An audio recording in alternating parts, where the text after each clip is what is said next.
and welcome to this Azure webinar. Thank you for joining us today. We're going to be spending the next 55 minutes or so exploring this idea of impossible to possible and how we make it a feature of organisational culture. And I think the current world context revealing many examples of change which have been initiated by organisations that would have seemed impossible to achieve just 2 months ago. So imagine if we'd said at the start of March that almost 50% of the UK workforce, or something like 16.5 million people, would be working from home. It's just one very practical and obvious example of change at speed.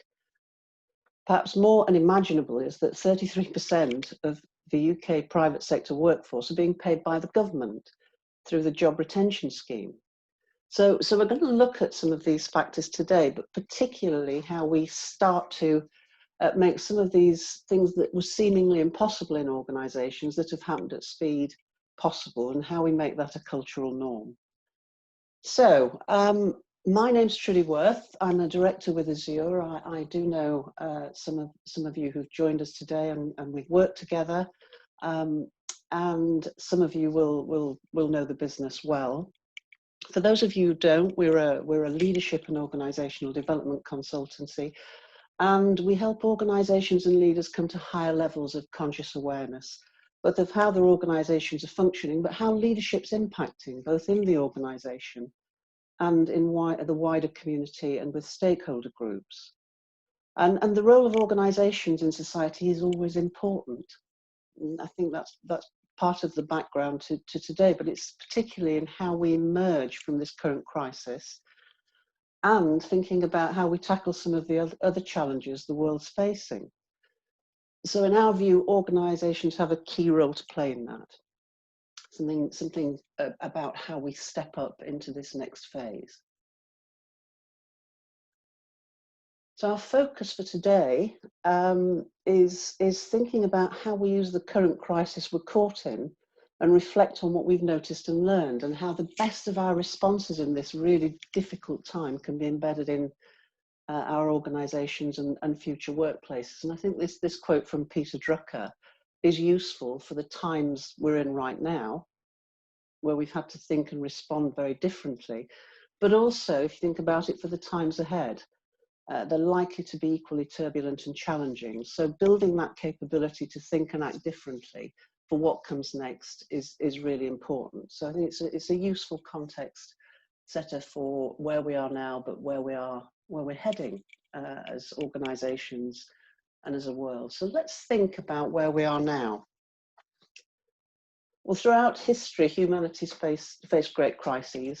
In our recent collective memory, we faced crises with global reach. So if you think about 2 world wars, the financial crash of 2008, and even 9/11, which didn't happen on UK soil, of course it happened in the States, but it's altered our experience around the world of aviation, of what happens when we fly. And we've experienced, though not being directly involved in many cases, in the challenges faced by communities and societies through wars and local conflicts, through natural disasters such as earthquakes, famines, fire and flood. If you think about the end of last year and part of this year, and the fires in Australia, we are up close to them through 24-hour rolling media coverage, amongst other things. But COVID-19 is a crisis that connects all members of humanity. It's restricting our basic freedoms, especially in the developed nations. It's altering our taken for granted daily routines. And it's been prompting rethinks of some of the foundational elements of our lives, such as how we work. But very often in crises, we see the best of people. You'll know from your own personal experience that when teams are facing a challenge, people will generally raise their game, rise to the occasion. So things like competition or scuffles over territory or that idea that it's not my job, that kind of thinking, tend to be put aside in favour of collaboration and this idea of we're all in this together. And that phrase, all in this together, has been very prevalent in the times that we're going through. There's an American writer called Rebecca Solnit, I don't know whether you've come across her or not, but she has this observation, that the history of disaster demonstrates that most of us are social animals, hungry for connection, as well as for purpose and meaning.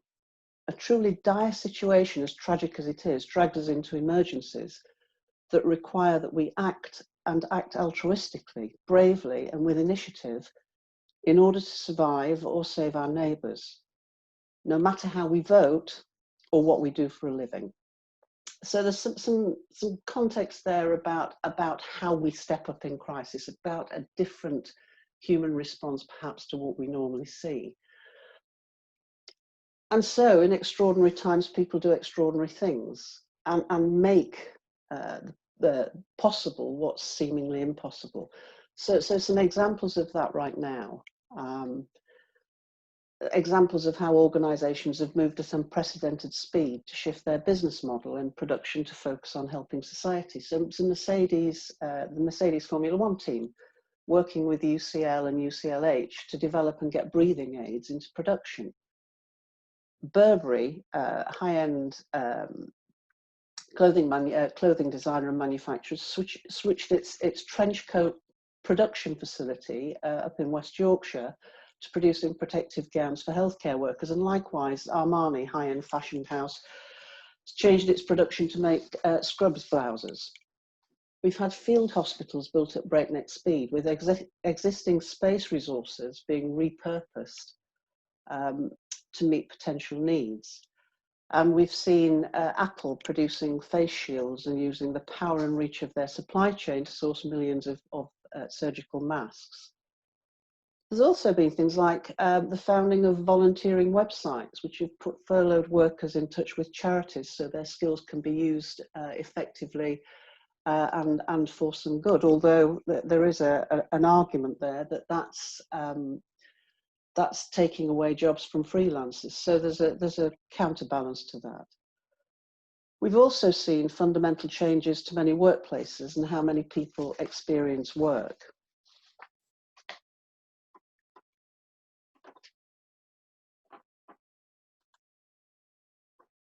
And in some cases, that might have been seemingly unthinkable. So some of the things that have happened there, we've seen managers developing skills to manage their people remotely and perhaps extending and having to extend greater levels of trust and empowerment. And on that note, you know, even some of those who entered this period with misgivings about their teams not being office-based, they may be coming to the realization that people can, on the whole, be trusted and will step into a more empowered way of being and doing if invited and encouraged. And the thing is, whilst working from home might be the showstopper because of its scale and visibility, beneath this, there are a host of other, perhaps more significant changes, both personal and organisational, that we'd want to replicate in whatever the future looks like. You hopefully would agree with that. So from the greater valuing and trust in our colleagues, there's a greater valuing of social interaction and the sense of community and belonging that work affords. We're seeing greater levels of collaboration with people united behind a shared purpose of getting through this time in good shape. There's some development of new habits around keeping ourselves in good shape too. So probably seeing people doing more exercise and fitting that into their day. There's perhaps greater reflection on what's really important to us or to the business, and therefore, what are our future priorities? Are we thinking through those? And there's a sense that some of that is happening. And there's also the space as well as an imperative here to exercise our creativity and ingenuity to overcome some of the challenges presented by the constantly shifting context and removal of familiar structures. So what we're recognizing in the urgency of the situation is more instinctive responses, some change patterns of behaviour, the ability to smash the boundaries and barriers that have confounded rapid action and change in the past. We're knocking these things out of the way. We're probably seeing a shift in how we see the world too, and we're certainly seeing greater agility and innovation. And if we think about those things in more detail, think about some of the things in this idea of an anatomy of a crisis response. What are the things that are standing out? Well, we've seen greater levels of focus and prioritisation. So, and emergency situations force us to prioritise. So even if we don't know how to solve the problem, we'll tend to give our attention to the right things. there's clearly been a relaxing of the normal rules that in organisations. These might be policies, processes, layers of decision making, the things that can tend to make moving at speed impossible. There's this idea of uniting behind a shared purpose. And in crises, of course, the purpose we share is about survival and getting through the situation well.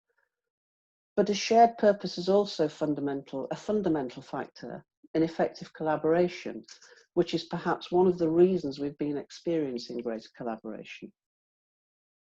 And supporting collaboration too are the higher value we place on social interaction with our colleagues, on that sense of belonging and the sense of being all in it together. We've perhaps seen a dialing down, if not a switching off, of some of the less helpful characteristics and behaviours that tend to come into our interaction with others. So ego, politicking, that idea of guarding our turf or territory, the jobs with attitudes, things like that, as well as the kind of judgments and assumptions that we make. We're moving them out of the way in service of this shared purpose, and because I think we've realised we need each other. We've certainly seen greater levels of trust and empowerment. They're extended to make the best use of resources, talents and skills available, and we're stretched. So we have to give people more rein to do what they've got to do and to get on with their jobs. We may be meeting and connecting more rather than less, and possibly for shorter periods of time. In some companies, boards that met quarterly are meeting every couple of weeks, and executive teams that will probably meet every 2 weeks are connecting and meeting every 2 or 3 days. And some of those connections are tending to be more personal. So even the keyboard addicts are being prompted to pick up the phone and talk rather than text. And one of the things that perhaps we're noticing about this current crisis is how people are getting to know each other more, or understand more about their colleagues' lives, because Zoom, of course, takes us into our living rooms. We might be meeting their children inadvertently, we may be meeting their pets inadvertently, but it's certainly created more intimacy. And we've got this idea of the space and permission, as well as the need to exercise our creativity and to overcome some of the challenges that are presented by what's going on. And then there's this thing about managing polarity, thinking about now and the future, or the micro and the macro. What do we need to do right now, immediately in this moment? What fires do we need to be putting out? But what have we got to be thinking about for what comes next? What shape our businesses need to be and how we need to be working going forward. There's something else as well about meeting increased expectations amongst all stakeholders, and this is something to think about for the future. Many employees will want to retain the freedom and autonomy, or that sense of empowerment and being trusted. And as a wider society and from a consumer point of view, we'll probably be looking for organisations to have a focus and purpose oriented to delivering a positive contribution to society. There's a study that's just recently come out in the US, which had 70% of those interviewed, an adult group, saying that they'll stop buying from companies perceived to be irresponsible in the pandemic. So the stakes are quite high. There's a suggestion there, and quite a strong suggestion, that organisations will need to be working to a purpose and serving a purpose that is about a greater good, if you like, building a better world. So it's something quite important for us to think about in this idea of what do we need to do right now, but what are we going to look like and who do we need to be in the future. So I'm going to pause at this point and ask you just to reflect for a couple of minutes on your own experience. Do the things we've picked out as in that anatomy of a crisis resonate with your own experience? And what would you add that's really stood out in your organisation? So what helpful behaviours and practices have you seen?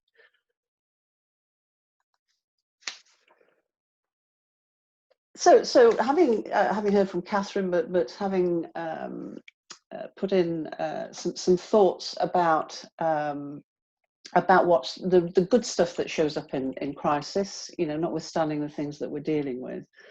I think there are a number of behaviours and practices we'd want to embed as cultural norms, and that's what we're talking about today. But we're focusing on one in particular. The reason being, it draws together a number of other behaviours and practices, and it has largely to date seemed an impossibility in many organisations. Maybe different in yours, and we can talk about that.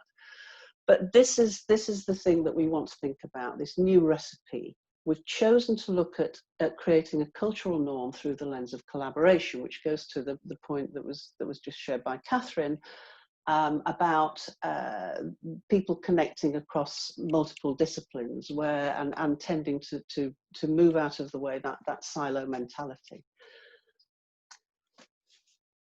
We have experienced greater collaboration through this crisis. We've had one live example there, but it's been fairly prevalent in the conversations that we've had, in the reading that you can do around what's happening at the moment. And in these conditions, in crisis conditions, collaboration becomes an unconscious competence. It becomes the practice or way of working that's made things that were unachievable or seemingly impossible happen, and at great speed. So it has to sit, we believe, at the heart of our future organisations and systems. That said, isn't collaboration rather like higher employee engagement, or we want more creativity, a significant want or holy grail for organisations? So the thing is, it may have seemed impossible to achieve in our existing cultures, but we've got to get beyond that now and make it the norm. And in doing so, we need to consider and work with the interrelated elements, as we've got shown on this diagram, of mindset, purpose, of interdependence, of prioritization, and of organization design. These are all factors that we would want in our culture. They're all very powerful elements, and they're all part of great collaboration. They're enablers of greater collaboration, if you like. But of course, as with all these things, if we don't give them the attention they need, they can be barriers. So if we want to move from the natural collaboration of the crisis space to making it a systemic and cultural norm, if you like, a conscious, unconscious competence, and that's a bit of a mouthful, then we need to be intentional. We need to prioritize. And to prioritize the elements and practices of collaboration beyond talking about it as an aspiration. So there are a number of things that we can do. We've got some principles here that we wanted to share with you, but there's a second stage to this, a second more powerful piece in our view.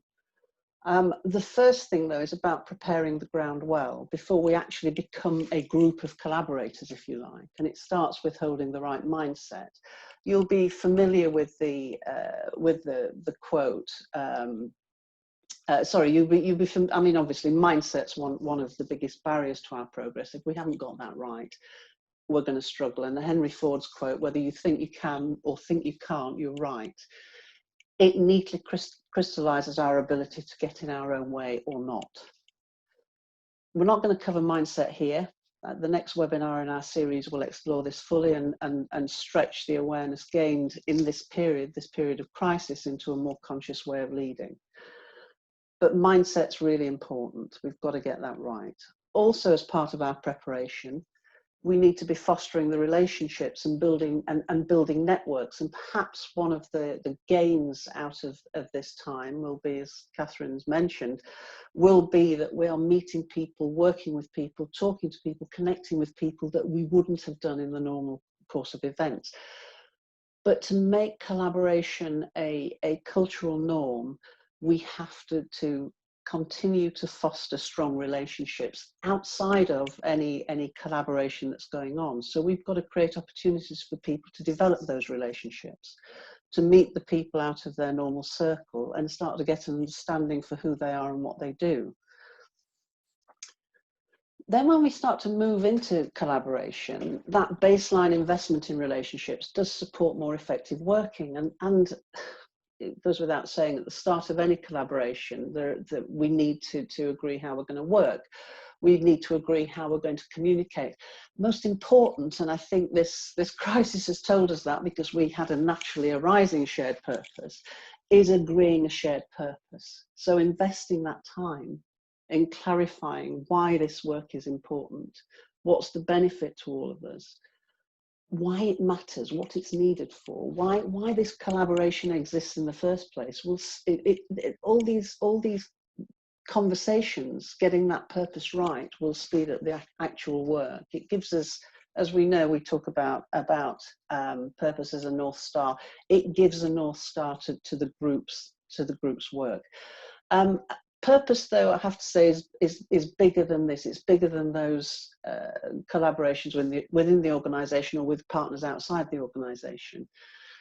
We need to think about it and perhaps review our organisational purpose, thinking about why we exist as an organisation going forward into the future, and particularly where stakeholder demands will be for organisations that are probably more socially purposed, but also employees will be wanting to work for those kind of organisations where the work has greater meaning and they have a pride in the contribution of their output. Then so getting purpose right for collaboration, a shared purpose for collaboration, but also for the organisation itself, is absolutely vital. And then when we're in collaboration, we need to keep investing in the relationships. Collaboration, we can only collaborate if we can work well together. So those positive relationships are important. And that's, again, about quality communication. It's about building trust, and it's about paying attention to each other's needs and emotions. We need a focus on communication and transparency. So again, this is pretty self-evident, but open sharing of information is vital to collaboration. So the communication has to be good. And it's about making sure that everyone's got access to the information at the same time.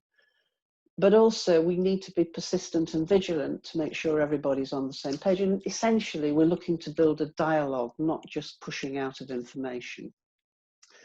There's something here as well about sharing leadership. One person may be in the lead for the project that we're collaborating on, but that doesn't necessarily mean that they're the right person to lead in every circumstance. We need to be thinking about how we play to strengths here and ensure that the person who's best equipped for that particular situation that arises can step into that leadership role. We need to stay open-minded. We know what the goal is. We've done the work to establish that up front, but that doesn't mean that our way of getting there is necessarily the right or best way. Collaborative working works when we're open to new ideas and new approaches and new things coming in. And we need to hold each other accountable. It's essential people play their part and keep their commitments. Backsliding, as we know, causes frustration. To get to the level of accountability that we need, though, that means we've got to be prepared to challenge each other, to give feedback, all the things that we talk about in organisations as being essential. We have to get to do them. I think the thing to think about with any collaboration is essentially it's a mini team in action. So it's formed temporarily, but the same principles, practices, and conditions that we would expect to see in a high-performing team applying these circumstances too. However, I said this was a two-part exploration, that there is more than simply having these principles.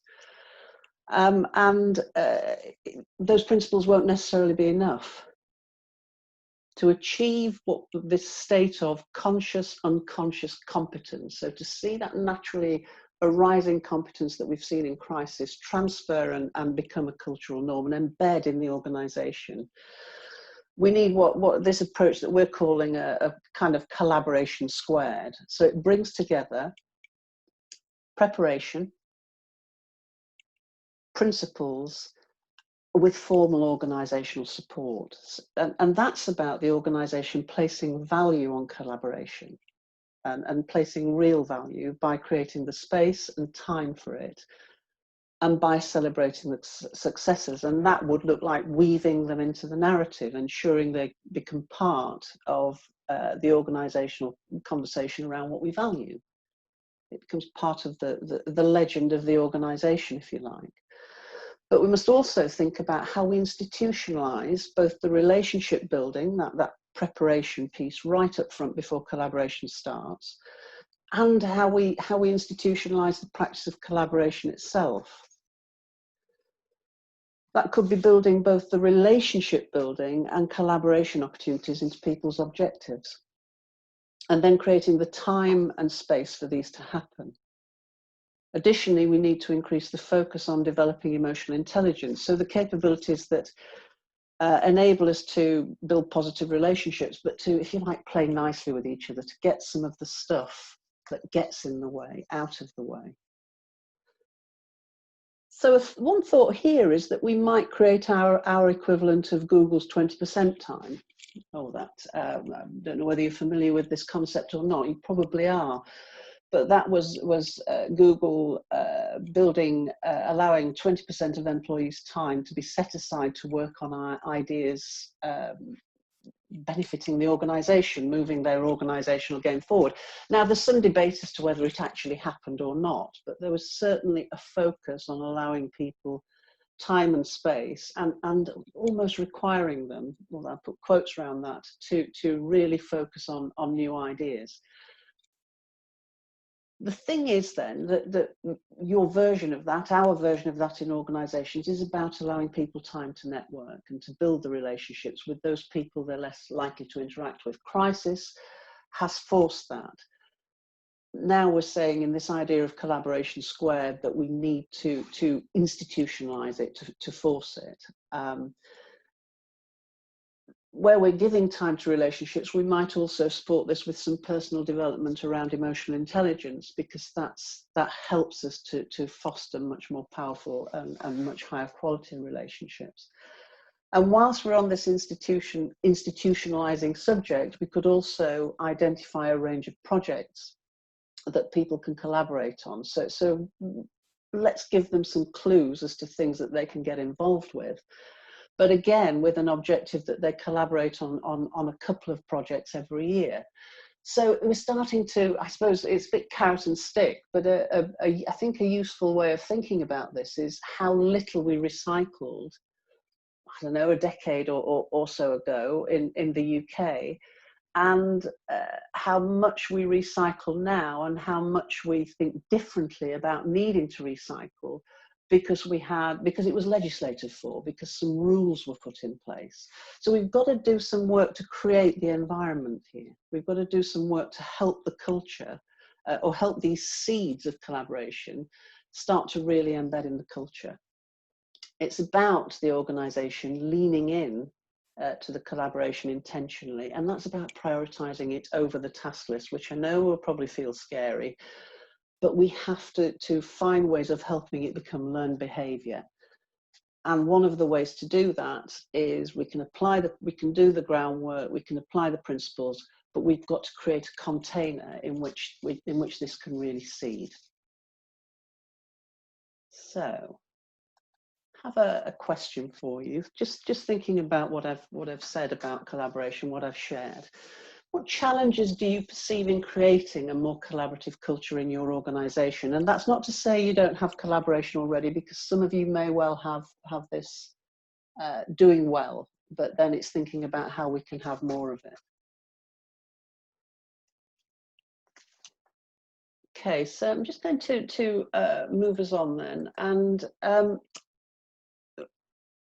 still thinking about this idea of collaboration, but in exploring collaboration as one of the big wins from this crisis, one of the key things the factors that we need to consider is interdependence. And it was on that diagram I shared earlier, where we talked about this new recipe. I think that one of the things, and we've talked about this already, and Sarah's mentioned there of not having the technology to connect.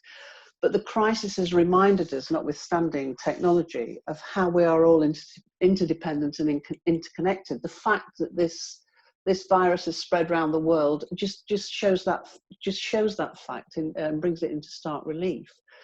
but it's also the fact that we are social animals, that we are connected with each other. And actually each of us, if we think about it, is part of a system, whether that's a family, a work team, an organisation, the society that we're part of. And the system that we're in, and each of those systems that we're in, is interconnected, and we are interdependent on each other, and we're part of a much bigger system, which is our society or the planet. So if we think about that, and we think about that from a collaboration point of view, collaborations are systems too. So the work that we do together, the decisions and actions that we take, will have an impact both on the members of that collaborative system, but also in the wider organisation and on its stakeholders beyond. So the thing that I'm really talking about here is collaboration, when it's done well, generally tends to give a result that's greater than the sum of its parts. That's the whole point. The whole point of us collaborating. We are better together and create much more if there are more of us.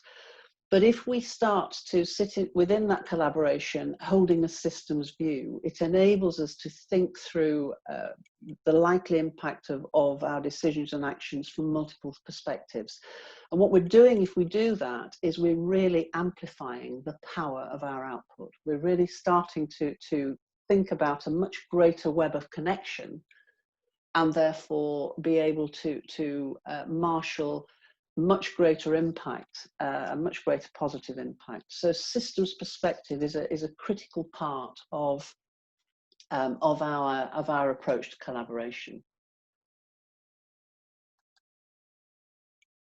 Another factor, and this can enable or impede effective collaboration, is prioritization. So alongside our shared purpose, we will have clarified shared goals up front. We have to maintain a vigilance to ensure we don't wander off course or start to add more layers of complexity. It's a tendency we have as human beings, and certainly as organisations. Doesn't mean that we can't amend or refine the goals, but we need to make sure that's intentional, and we need to make sure it's aligned with serving the group's purpose. Now, one of the things that we have seen with crises, and in this crisis, is that it naturally forces what I would call a laser-like focus. When the heat's off, we start to allow other distractions and new priorities come in. So the question to keep asking ourselves in our collaborative space is, how will this serve our purpose? Prioritization, of course, is not just about the collaborations. I think it's something for us to think about from an organizational point of view, and starting to think about it in terms of the cultural practice of the whole organization. If the culture of the organization, if the organization and its culture doesn't value prioritization, then it's going to be difficult to apply the principle in collaborative working. That kind of takes us into, I just want to think about the wider organizational implications here, particularly as we start to move out of this crisis. So we're thinking about our bigger picture priorities. If we think about what we've learned in the past few months, we've got a golden opportunity to get the organizational focus right. So to really distill down the essence of the organization and its purpose, and kind of get to the purity of what the organization's about. So resisting this temptation to keep adding elements, whether that's functions or processes or policies, or layers of management or layers of control, or to the task list. Let's really take this opportunity to distill down and prioritize what we need. And I've shared this grid because it might be a way of thinking through what really matters. What really matters to us? What's really going to matter in the future, and therefore what shape do we need to be in? Which will start to help us think then about how we make collaborative working more of a possibility. So we could be using this to think through what's been paused in this time, and actually, have we missed it? You know, what of the stuff that we used to do running up to March, to the 23rd of March this year, that we've stopped in this period, that we've paused? Does it need to stop now? we could be considering what of the temporary measures we've put in place do we want to retain? Now, it's likely that for a lot of organisations, there'll be quite a lot more flexible working or home working, but what else? What other approaches have we put in place that will help? And are they going to serve our future purpose? And what innovations do we need to take forward and embed? A lot of creativity, a lot of ingenuity of this past few months may well serve us very well in the future. We can't afford to lose that. We've got to take that forward. So really, really pinning down what the learning is from that, I think is important here. And then, of course, there's the essentials. What are the must-haves that we cannot do without, that we do need to have in the next evolution of our organisation? In each case, we're testing these through the lens of delivering our purpose and the value they bring to that mission, as we seek to distill what I've called the essence of the organisation. But it's also about making sure that we have our priorities right and we aren't hauling unnecessary baggage into the next phase, and that we can move much faster, that we can capture this fleet-footedness and agility. And thinking about that fleet-footedness and agility, it brings us to considering how we're organised. And again, this goes to how we support a more collaborative way of working. So many businesses, the way many businesses are structured, is often a barrier to collaboration. This traditional model of organisations is that of the organisation as a machine. You'll be very familiar with it. I'm not necessarily saying that your organisation is like this, but many are. You've got this top-down hierarchy, clear layers, roles and rules, and they're enforced from the top. There's clear direction, detailed instructions. And we tend to reinforce this mechanistic and rigid perspective and the collective mindset that goes with it, with the metaphors we use. So an example would be where we hear the successful operation or team or organisation described as being a well-oiled machine, or the aspiration for it to be a well-oiled machine. That kind of gets into the mindset of the people in the organisation, and it categorises us as mechanics and engineers, when actually we may want to have a much more, and that's no disrespect to mechanics and engineers, by the way, but we may want to have a much more creative feeling and culture. The other thing, of course, about traditional structures is they aren't built for rapid response. They aren't built for agility and flexibility, or the fleet-footedness that we've seen in this crisis, and which, the emerging and uncertain world conditions that we're going to be facing and the rapidly changing context will demand. We need to start to think about the shape we're in, and what our priorities are in that.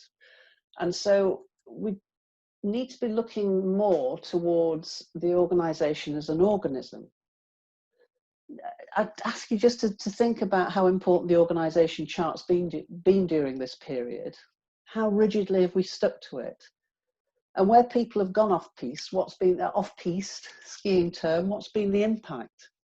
I think the question really is, what value will it have? Will the organisation chart, with its lines and its structure and its rigidity and our following of it, have in a more flexible and collaborative future? So it takes us to this idea of organisations thinking about our organisational shape and design in more organic and fluid terms. This idea of an organism being able to shift shape, to change direction, can pivot resources at speed, and make optimum use of the talents and skills and resources available. All the stuff that we've seen in this crisis, but also all the stuff we see in collaboration. In this more organic or organism form, team membership's more fluid. So you can see the circles here, and the teams tend to comprise all the capabilities needed for end-to-end delivery of the work. And accountability for the outputs. So you've got a multidisciplinary team there, which may take a customer or a client on an end-to-end journey through the whole process, rather than being passed from function to function or department to department. Of course, it fundamentally changes the role of the leader. And that's one of the things to overcome, one of the challenges to overcome, but perhaps takes us back to that idea of shared leadership and playing to skills. But if we think about a leader's role in this type of organisation, in this organism kind of setting, then it is about setting direction, of course, but it's also about coaching and empowering others to enable action and a growth in their capability and confidence. That means we have to extend more trust. It means we have to rely on trust. It means we have to start to loosen the reins of control. But the thing about this more fluid structure is it taps into a number of factors that we've seen coming through in the crisis.